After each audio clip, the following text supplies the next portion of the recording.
This structure was built in 1828 by Jonathan Trumbull Lee. He was a descendant of Jonathan Lee, who had arrived in the Guilford area in the early 1700s.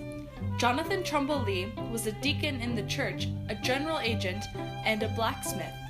His 4 sons all became ministers. This property remained with the descendants of the Lee family until 1962. The architectural characteristics of this property contribute to its value.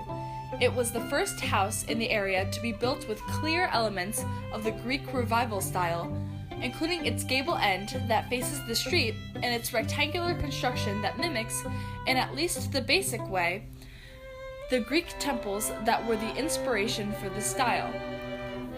Its prominent front door surround, with heavy pilasters in entablature and the intricate patterns in its side lights, also demonstrate its classical Greek roots, as do the Greek details in its window architraves.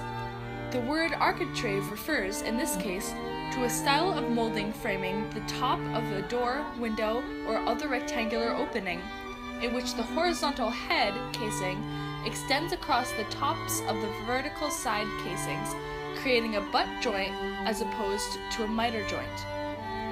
The house also has some characteristics that were prevalent in the Federal era. Among these are its side entrance and an elliptical fanlight that dominates the pediment above the second story.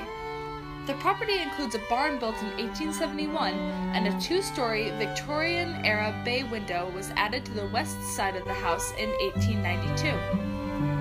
The grounds of the property, which remain lovely today, merited special attention in years past.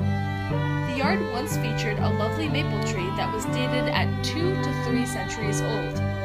That notable tree, with a girth of 16 feet, was recorded in the Historic Resources Inventory of 1976.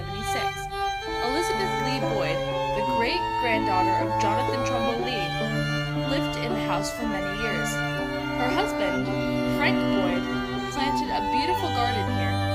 Known for its perennials, the garden was fenced, and historian Mary Scranton Evarts noted that the Boyds opened it once each year to the public as a benefit event for the Historical Society. Local historian Francis Donnelly also lived in this house for many years after the deaths of the Boyds.